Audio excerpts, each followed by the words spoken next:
बिस्मिल्लाहिर्रहमानिर्रहीम। अस्सलाम वालेकुम। 22 सितंबर बरोज़ मंगल दिन 12:58 पर जस्टिस आमिर फारूक साहब और जस्टिस मोहसिन अख्तर कियानी साहब कोर्ट रूम में दाखिल होते हैं। 12:59 पर समाअत का आगाज़ होता है और 7 मिनट की समाअत के बाद दोनों जजेस ये सवाल करते हैं कि कहाँ है नवाज शरीफ के वकील ख्वाजा मोहम्मद हारिस। जब वो ये सवाल करते हैं तो कोर्ट एसोसिएट दोबारा आवाज़ लगाता है मियाँ Mohammad Nawaz Sharif versus the state, और उसके बाद मुनव्वर इकबाल दुग्गल आते हैं और वो बताते हैं कि ख्वाजा हारिस ने नवाज शरीफ की तरफ से पेश होने से इनकार कर दिया है। उन्होंने ये इनकार क्यों किया और इसकी क्यों इतनी ज़्यादा इंपॉर्टेंस है, इस पर हम आते हैं 7 मिनट की समाअत का अहवाल बताने के बाद। जैसे ही समाअत का आगाज़ हुआ तो सबसे पहले वफाकी हुकूमत की तरफ से पेश होने वाले तारिक महमूद खोखर साहब अदालत को आकर आगाह करते हैं कि अदालत का फैसला था 15 सितंबर का कि मफरूर नवाज शरीफ, मुलजिम नवाज शरीफ के जो है नाकाबिले ज़मानत वारंट गिरफ्तारी उन तक लंदन फ्लैट्स में पहुँचाए जाएँ। तारिक खोखर साहब अदालत को बताते हैं कि उसी रोज़ जो इस्लामाबाद हाई कोर्ट की तरफ से ये फैसला, रजिस्ट्रार इस्लामाबाद हाई कोर्ट की तरफ से ये फैसला फ़ॉरेन ऑफिस को भिजवाया गया। फ़ॉरेन ऑफिस ने वारंट 17 तारीख को हाई कमीशन लंदन को भिजवाए। लंदन हाई कमीशन की तरफ से रऊ अब्दुल हनान स्पेशल मैसेंजर के तौर पर ये वारंट गिरफ्तारी लेकर और लंदन फ्लैट्स की तरफ जाते हैं। लंदन फ्लैट्स वो जाते हैं, वो जब लंदन फ्लैट्स पहुंचते हैं तो नवाज शरीफ के एक मुलाजिम जिनका नाम याकूब है वो आते हैं और ये वारंट गिरफ्तारी रिसीव करने से इनकार कर देते हैं। अदालत को बताया जाता है कि उसके बाद रॉयल मेल की सर्विसेज हासिल करते हुए ये वारंट गिरफ्तारी कोरियर के ज़रिए भिजवाए जाते हैं। जब ये वारंट गिरफ्तारी कोरियर के ज़रिए भिजवाए जाते हैं तो नवाज शरीफ के साहबजादे हसन नवाज यानी मफरूर बाप के इश्तहारी बेटे जो हैं वो अपने वालिद के वारंट गिरफ्तारी जो हैं वो वसूल करते हैं। लेकिन यहाँ पर मैं आपको ये बताता चलूँ कि ये जब अदालत में बयान दिया गया, अदालत को आगाह किया गया, मीडिया पर खबरें रिपोर्ट हुई, तो उसके बाद नवाज शरीफ साहब के साहबजादे हसन नवाज ने इनकार कर दिया ये कहकर कि मैंने वारंट गिरफ्तारी जारी नहीं किए। उसके बाद अदालत को सारा प्रोसेस जो है वो अभी बता ही रहे होते हैं जो ये तारिक खोखर साहब हैं कि इस दौरान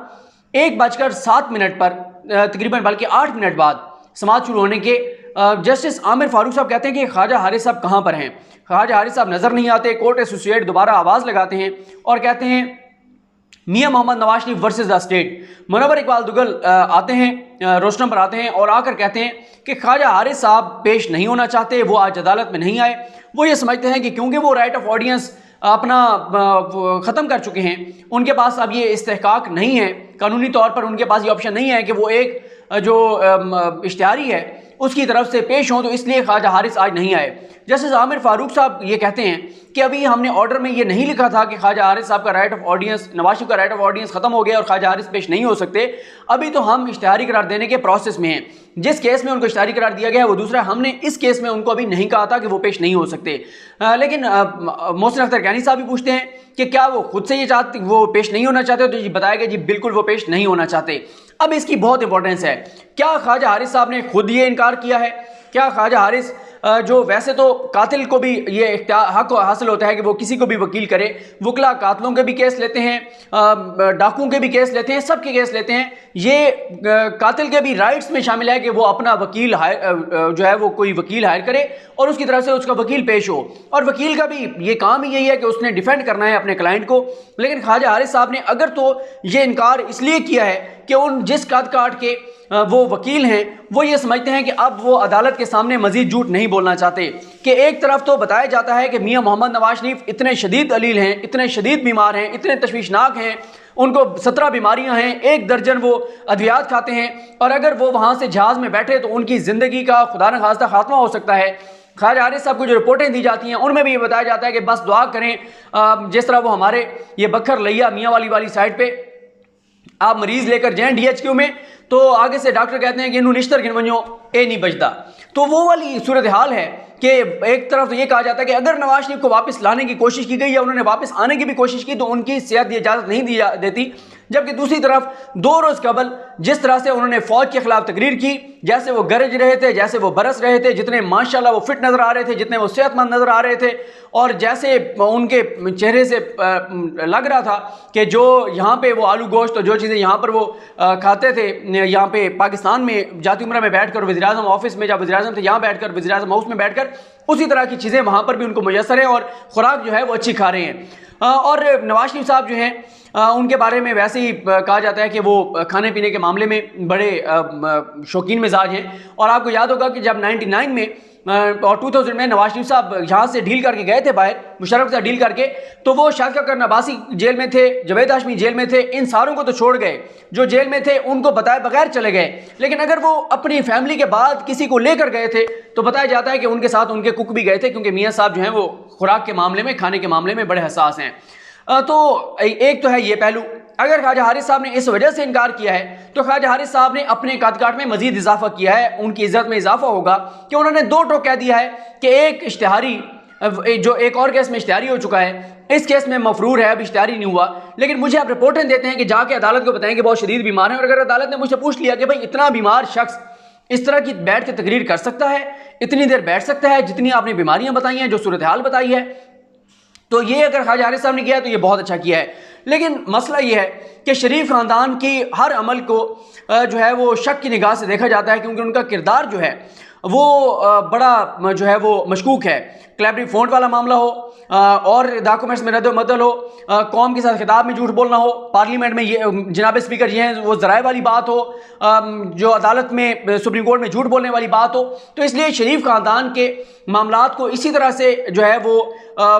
जो शक की निगाह से देखा जाता है, जैसे पाकिस्तान की टिपिकल बहुत सी बीवियां जो हैं वो अपने खामदों के हर अमल को, हर एक्ट को शक की निगाह से देखती हैं। तो अब ये दूसरा मामला ये भी हो सकता है कि ये शायद नवाज शरीफ साहब की चाल हो और उन्होंने ख्वाजा हारिस साहब को कहा हो कि आप पेश ना हो। लेकिन ये भी मैं आपको साथ ही बताता चलूँ कि अदालत ये जो सारी, अगर नवाज शरीफ साहब की ये चाल है तो इस चाल का भी इंतजाम अदालत करने जा रही है। अदालत की जानिब से ये दो टक बता दिया गया है कि इस बार नवाज शरीफ का पक्का काम किया जा रहा है, पक्का इंतजाम किया जा रहा है। एक ऐसा ड्यू प्रोसेस किया जाएगा, ड्यू प्रोसेस को इस तरह से मुकम्मल किया जाएगा कि ना सिर्फ वो इंसाफ के तकाज़ों के लिए ज़रूरी है, बल्कि ये ना हो कि मोहसिन अख्तर कियानी साहब ने कहा कि अगर हम जो है अपीलों के ऊपर फैसला सुना देते हैं और उसके बाद नवाज शरीफ पाकिस्तान वापस आकर कहते हैं मुझे तो पता ही नहीं था,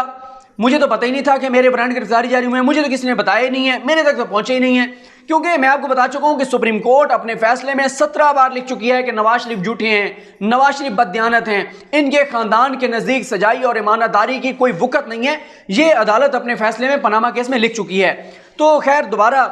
जो एक सवाल इंपॉर्टेंट पूछा गया मुनव्वर इकबाल दुग्गल साहब से कि दुग्गल साहब ये बताएं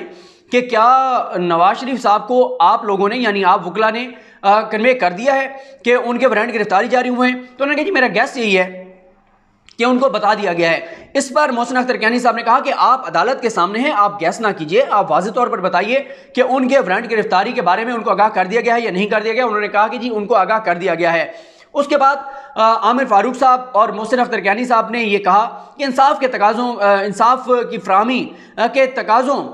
को मुकम्मल करने का ये तकाजा है कि हम ड्यू प्रोसेस को मुकम्मल करें, ताकि कल को कोई आकर ये ना कह सके कि उनको पता नहीं था। और मैं ये इसलिए इंपॉर्टेंट है कि नवाज शरीफ साहब के खिलाफ जब 99 में फैसले आए थे तो फिर 2007 में आकर उन्होंने कहा जी मुझे तो जिला वतन कर दिया गया, मुझे तो मुशर्रफ ने बाहर भेज दिया था, गो के वो खुद डील करके गए थे, ड्यू प्रोसेस नहीं हुआ। और इस चीज़ का फ़ायदा देते हुए इफ्तिखार मोहम्मद चौधरी साहब ने नवाज शरीफ की वो जो टाइम कंडोन कर दिया था, यहाँ पे एक आम गरीब जो है उसका केस हो तो अदालत का, क्योंकि फैसला मौजूद है, इसमें जजेस का कसूर नहीं है, अदालत का सुप्रीम कोर्ट का फैसला मौजूद है कि जो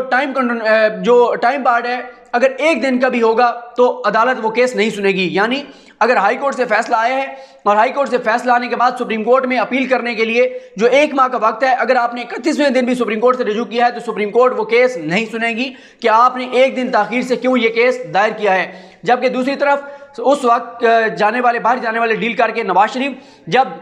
7-8 साल बाद पाकिस्तान वापस आते हैं तो इफ्तिखार मोहम्मद चौधरी साहब उन पर शफकत करते हैं, मेहरबानी करते हैं और सुप्रीम कोर्ट का जो बेंच केस सुनता है वो ये फैसला करता है कि नवाज शरीफ क्योंकि ड्यू प्रोसेस नहीं हुआ था, टाइम कंडोन किया जाता है और नवाज शरीफ को की सज़ा जो है वो कलअदम करार दे दी जाती है। जबकि दूसरी तरफ वही नवाज शरीफ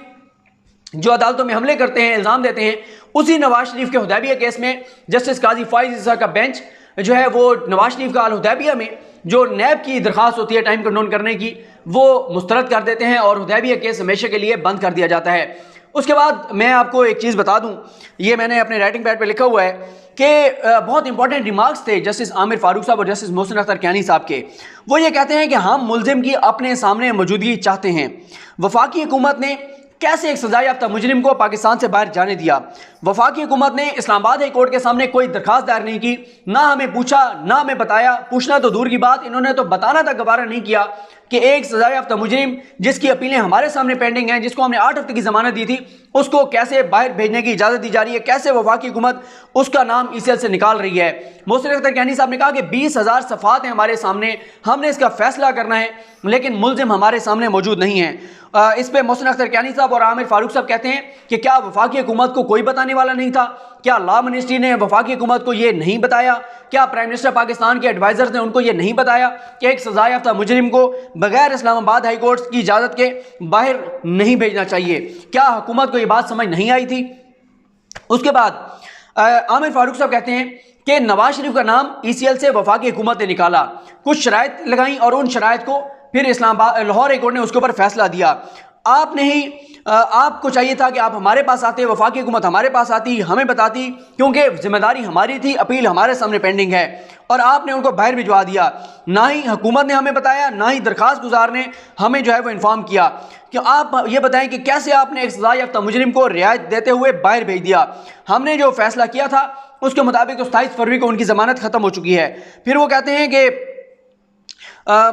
अब मसला यह है कि असल काम था अपील पे फैसला करना, लेकिन अपील पे फैसला करने की बजाय हम और कामों में उलझ कर रह गए हैं, और हम अब इस वक्त ये देख रहे हैं कि मुल्जिम को कैसे हमारे सामने हाजिर करना है। आप ये बताएं कि आपको उस वक्त किसने ये मशवरा दिया था कि आप इस तरह से उनको जाने दें? उसके बाद तारिक खोखर साहब कहते हैं कि हाई कोर्ट ने आर्डर दिया था, और आमिर फारूक साहब कहते हैं कि हुकूमत की तरफ से ये मेजर लैप्स था, और आप तो इंक्वायरी किसी के खिलाफ शुरू होती है तो उसका नाम ECL में डाल देते हैं, और यहाँ पे आपने एक सजा याफ्ता मुजरिम के बारे में मुतलका अदालत से पूछना तक गवारा नहीं किया। इजाज़त तो दूर की बात है, आपने तो बताना तक गवारा नहीं किया। अब हम कैच 22 की पोजीशन में हैं। अब वफाकी हुकूमत जो कर सकती है करे, नवाज शरीफ को वापस लाने के लिए जो वफाकी हुकूमत कर सकती है वो करे। इंसाफ के तकाज़ों के लिए ज़रूरी है कि उनको यहाँ पर होना चाहिए। फिर आमिर फारूक साहब पूछते हैं कि ये प्रोसेस कितने अरसे में मुकम्मल होगा? बताया गया अदालत को कि अब 2 तो हो गए कि यानी उनके वारंट की गिरफ्तारी घर पे भिजवाए गए, स्पेशल मैसेंजर के जरिए रऊफ अब्दुल हनान साहब लेकर गए, लेकिन इनकार कर दी गया लेने से। जब रॉयल मेल के जरिए भेजे गए वो रिसीव हो गए। तीसरा जो तरीका है वो ये है कि मुतलका UK के इदारे को भी ये वारंट दे दिए गए हैं, वो कोर्ट के जरिए आप नवाज शरीफ को ये सर्व करवाएंगे UK का वो मुतलका इदारा। इस पे पूछा गया है कि कितना इस पर टाइम लगेगा। इस हवाले से फॉरेन ऑफिस की जानिब से मुबश्शिर साहब पेश हुए, उन्होंने कहा कि क्योंकि इस तरह का पहले केस नहीं हुआ तो इसलिए अभी हम बताने की पोजीशन में नहीं है कि कितना टाइम लगेगा, लेकिन फॉरेन ऑफिस से अब कल तक जवाब मांग लिया गया है कि कल तक अदालत को बताया जाए कि कैसे जो है वो नवाज शरीफ ये जो प्रोसेस है कब तक मुकम्मल होगा, यानी UK का वो मुतलका इदारा अदालत के जरिए, UK की अदालत के जरिए कब तक नवाज शरीफ को ये नोटिस और ये वारंट गिरफ्तारी सर्व करवा देगा। अदालत कहती है कि जब वो कोर्ट के जरिए सर्व हो जाएंगे, वो जो डॉक्यूमेंट हमारे सामने आएगा, वो जो फैसला हमारे सामने आएगा, वो बहुत ठोस सबूत होगा इस चीज़ का कि नवाज शरीफ को पता है कि उनके वारंट गिरफ्तारी जारी हुए हैं, और बाद में वो आकर और कोई भी ये जवाब पेश नहीं कर सकते कि वो उनको पता नहीं था कि कैसे कि उनके पीछे वारंट गिरफ्तारी जारी हो गए हैं। अदालत ने एक बात बहुत इंपॉर्टेंट की, उन्होंने कहा कि क्योंकि हमने नवाज शरीफ को नहीं भेजा तो इसलिए नवाज शरीफ को भेजने वाले ही उसको वापस लाने के इंतजामात करें। हम सिर्फ ये हुक्म दे रहे हैं कि मुल्जिम को हमारे सामने पेश किया जाए। उसके बाद अदालत को सारी चीज़ों से जो है वो आगाह किया गया, और इस मौके पे जहांजेब भरवाना साहब ने मुतलका कवानीन के बारे में अदालत को बताया कि कौन कौन से मुतलका कवानीन हैं, और उसके बाद सरदार मुजफ्फर अब्बासी साहब से सवाल किए गए। सरदार मुजफ्फर अब्बासी साहब ने पूरा प्रोसेस बताया कि किस प्रोसेस के ज़रिए नवाज शरीफ को इससे पहले तोशाखाना रेफरेंस में जो है वो इश्तारी करार दिया गया। सरदार मुजफ्फर अब्बासी साहब ने बताया कि कैसे नवाज शरीफ को पहले नोटिस जारी किए गए, फिर उनके वारंट जारी किए गए, उनको कैसे वो सर्व किए गए, कैसे वो पहले मफरूर हुए, फिर वो इश्तारी हुए, कैसे कैसे ड्यू प्रोसेस जो है वो मुकम्मल किया गया। तो सरदार मुजफ्फर अब्बासी ने बहुत इंपॉर्टेंट एक बात की, वो कहते हैं कि जब यहाँ से वारंट गिरफ्तारी गए और उनके मुलाजिम ने लेने से इनकार कर दिया है और रॉयल मेल के जरिए भिजवा दिए गए हैं, तो अब प्रोसेस एक तरह से मुकम्मल हो चुका है। अदालत चाहे तो इस मौके पे अदालत ये ऑब्जर्व करते हुए कि एक मुलजिम जानबूझकर वापस नहीं आ रहा, वारंट गिरफ्तारी भी रिसीव नहीं कर रहा, और अदालत जो है वो फॉरेन ऑफिस के जो नुमाइंदा है अब रऊफ अब्दुल हन्नान, उनका बयान रिकॉर्ड करते हुए और ये जो डॉक्यूमेंट्स आपके सामने इनको रिकॉर्ड पर लाते हुए नवाज शरीफ को इश्तिहारी करार दे सकती है। एक मौके पर यह भी तजवीज़ पेश की गई कि रऊफ अब्दुल हन्नान साहब को यहाँ पर अदालत के सामने लाकर उनका बयान रिकॉर्ड कर लिया जाए, लेकिन इस पे मोहसिन अख्तर कियानी साहब का ये कहना था कि आप क्यों अवाम के टैक्स के पैसों से मजीद पैसा खर्च करना चाहते हैं, ज़ाया करना चाहते हैं। आप वो आएंगे, उनके टिकट सरकारी खजाने से जो है वो पैसे दिए जाएंगे, तो उसका कोई फ़ायदा नहीं है। अदालत ये चाहती है कि कल यानी 23 सितंबर को जब मरियम सफदर साहबा के केस की समाअत है इस्लामाबाद हाई कोर्ट में, तो इस मौके पे फॉरेन ऑफिस के नुमाइंदा पेश होकर अदालत को बताएगा कि कितना वक्त चाहिए उस ड्यू प्रोसेस को मुकम्मल होने में, जिसके ज़रिए ये डिक्लेरेशन उस अदालत का आ जाएगा, फैसला आ जाएगा कि हमने पाकिस्तान के एक सज़ा याफ्ता मुजरिम को नाकाबिल ज़मानत वारंट गिरफ्तारी जो है वो भिजवा दिए हैं। इसके बाद अदालत की तरफ से ऑब्जर्वेशन ये भी आई, रिमार्क्स आए कि क्योंकि फॉरेन ऑफिस की तरफ से बताया गया था कि इस तरह का पहले कोई केस नहीं आया, तो अदालत ने कहा कि चलो अब जब इसमें ड्यू प्रोसेस होगा तो ये याद रखिएगा आइंदा भी ये काम आएगा, क्योंकि अदालत को पता है कि अभी बहुत से इश्तिहारी और फरारी जो है वो भगोड़े वहाँ पर मौजूद हैं लंदन में, उनके केसेस भी अदालतों में आने हैं। तो बहरहाल ये कुछ अहवाल था समात का। अब नेक्स्ट वीडियोज़ में दीगर इशूज़ पर बात करेंगे। मुझे अपनी दुआ में याद रखें। अल करीम हम सब का हमीर नासरू। अल्लाह हाफ़िज़।